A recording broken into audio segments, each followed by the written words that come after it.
This is a Sports Radio Live podcast covering your world of sports. Bryan Houston's Sports Radio Live. It's weekdays at 3 on 99.3 Talk FM, the talk of East Texas.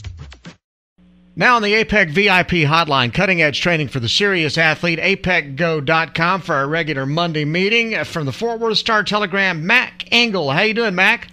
I'm great, Bryan. How are you, sir? Doing well. Before we get started talking real sports, I just want to know, did you actually go and see Abraham Lincoln Vampire Slayer? Yeah, I did. I went and saw it Friday, Friday morning, actually. Seriously? Yeah, I did. Oh, yeah, I did. I was curious about it, and because I thought it was kind of a neat concept, and it would be like if you saw the movie 300. The action sequences are like the movie 3. I mean, it's totally stupid and preposterous and all that stuff. But if you can check about a million things at the door, yeah, you might kind of enjoy it. It's pretty. I mean, man, there's more blood in that movie than all the Blade movies combined. I mean, everybody's getting hatcheted to death, but it's kind of mindless fun. Abraham Lincoln Vampire Slayer. Now, we were talking about this the other day when the word came out that Josh Hamilton was maybe going to do a movie, and we were thinking, hell, he might make a good Vampire Slayer. He could, stab him in the heart with his bat.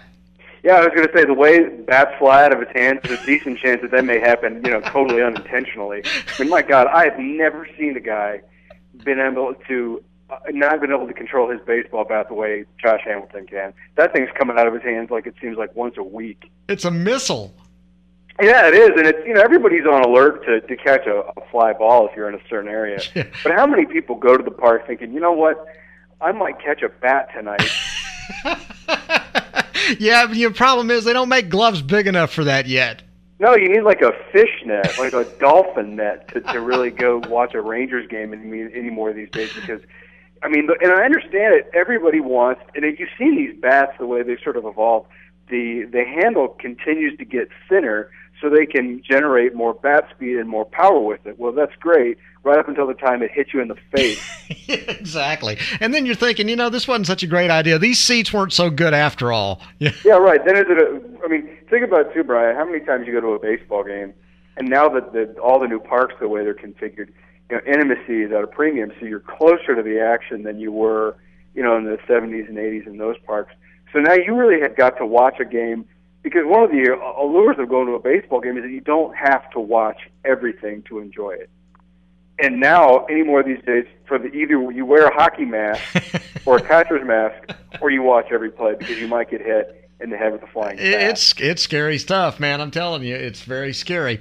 The other thing that's kind of scary is that this week we've got the Dallas Mavericks drafting. That's almost as scary as a Dallas Cowboys draft can be. And then right after that, I guess Deron Williams makes his decision on what he's going to do. Which is the bigger deal? Oh, man, this Deron Williams thing is the direction of the franchise for the next 5 to 8 years. I mean, I don't think anybody thinks the Mavericks, with the 17th overall pick in the first round of the draft, thinks that they're going to get a real game changer, a real big player for the next. They may get one of the guys out of Baylor. I mean, certainly I like Quincy Miller more than I do the other. But, I don't want to see them get Perry Jones. They got enough soft big men. I agree. And Perry Jones is the nicest kid in the world. He's a great kid, but I have no faith in his ability to have the killer instinct on an NBA floor. And so whomever the Mavs draft, they're saying they want a rotation kind of player. Well, that's great. Think about it. They haven't had a young player via the draft come in and do anything in years. Yeah. And this is I think this is the highest they've picked since they moved up to select Devin Harris, which feels like 100 years ago. So they're going to get a player, and they better get a player who can contribute something eventually. But if they don't get Deron Williams, I don't know what this franchise is going to do, because they cleared everything out to make a run at this guy. And meanwhile, the Nets are moving into a new building in downtown Brooklyn, and if they don't get Deron Williams, they're even more screwed. So you've got two franchises that are, banking on keep getting a guy. And the thing that I don't get, Bryan, is that when I look at this guy's career, now I know he's been surrounded by lesser than great players, but I look at what he's done, I'm like, man, is he really worth all of that? He might be, but given what he's done so far in the NBA, you'd at least have to ask yourself, Bryan, wait a minute, we're doing all of this for him? Yeah. Well, and the thing if you're the Mavs, if you don't get him, I think you're screwed. Well, the thing that scares me about him is the guy is a coach killer. I mean, he wiped Jerry Sloan out. So, and that guy had been coaching for 1,000 years. I mean, and that scares me a little bit because the one thing the Mavericks have always seemed to have is pretty decent chemistry over the last few years. And it'd be like throwing this guy in the middle of things, and is he going to be more of a head case, a problem, than he is going to be a benefit? I'm right there with you because you realize how hard it would be. I mean, that's on his resume. He managed to force Jerry Sloan to quit. I mean, you know how hard that is? That's real hard because that guy was as stubborn and tough as they come.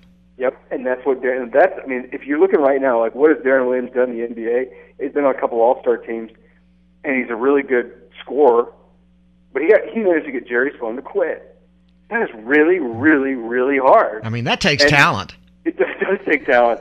Yeah, and even though I think Rick Carlisle is in that place of security of coaches that feels that, yeah, you can go ahead and fire me. I'm going to get another job, and I'm going to win basketball games. I don't need Deron Williams to win games. I don't need you, even though he knows he does. Rick knows this is a players' league. He's not that dumb. But he's also going to sit there and say, I don't need this. I can go get another job.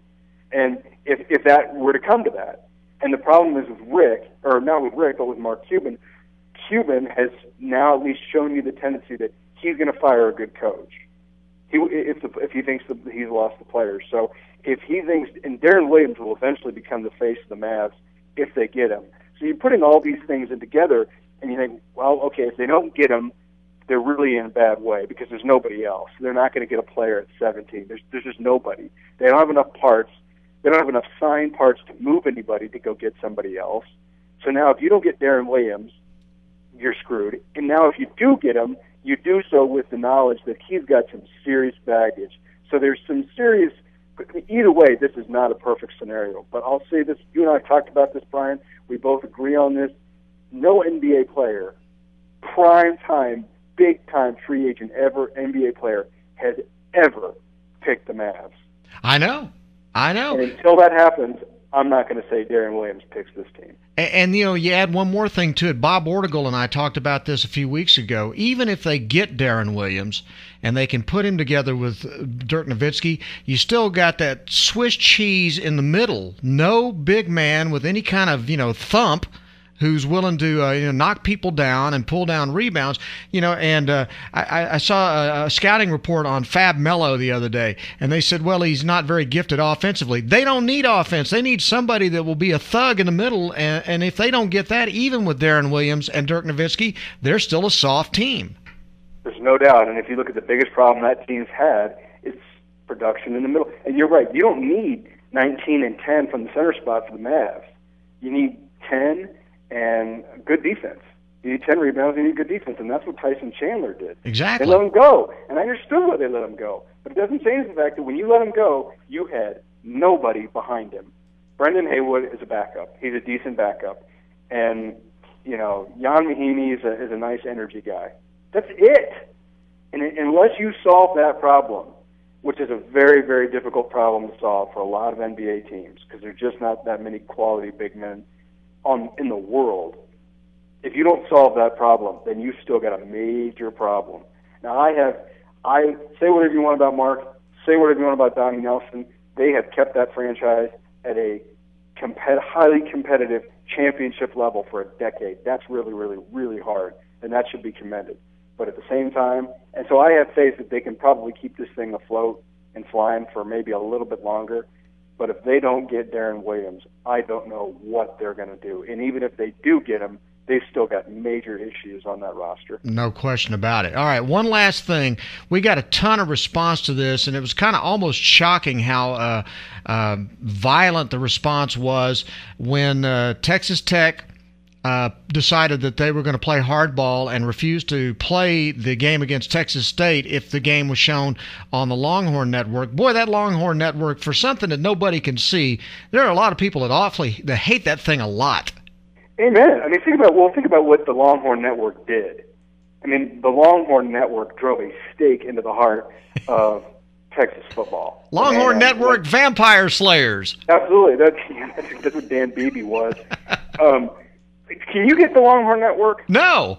Nobody can. I don't know anybody who has it. Nobody can see it. Not anybody in East Texas, that's for sure.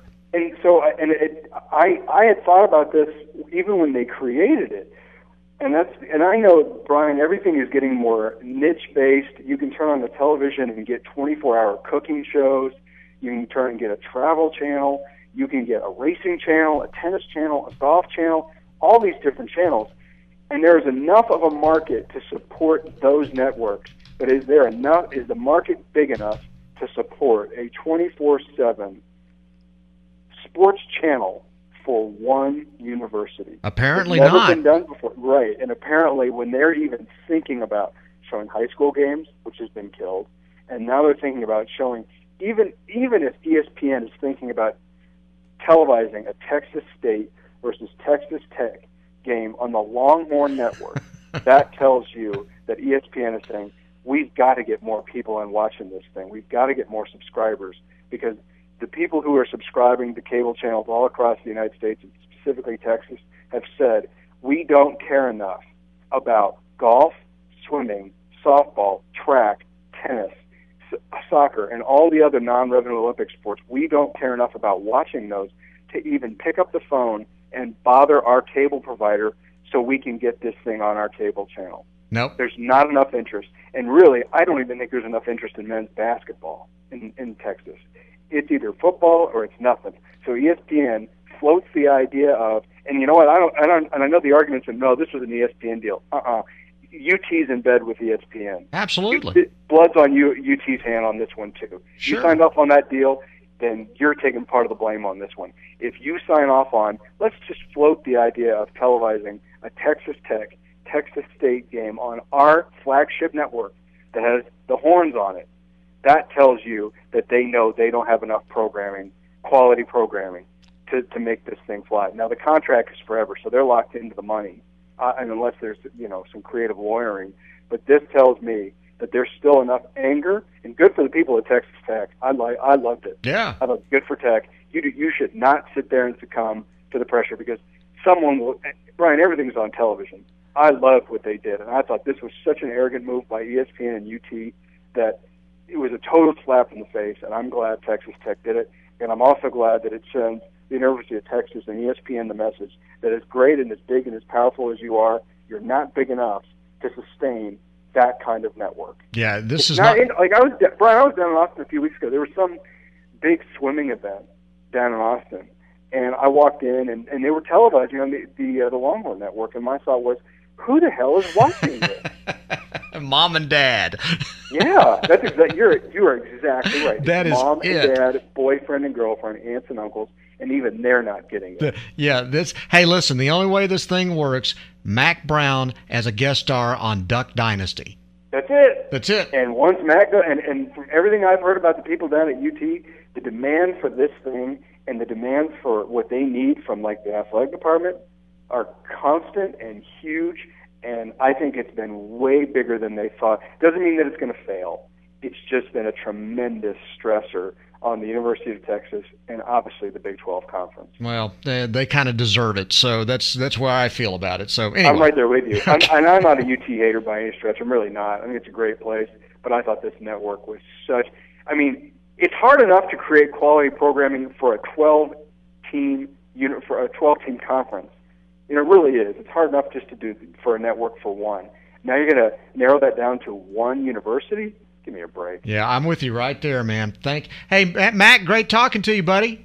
Likewise, Bryan. Hope you have a great week. All right, we'll see you next Monday. Thanks for calling. Okay. All right, buddy. That's Mac Engel, Fort Worth Star-Telegram on Bryan Houston Sports Radio Live on 99.3 Talk FM.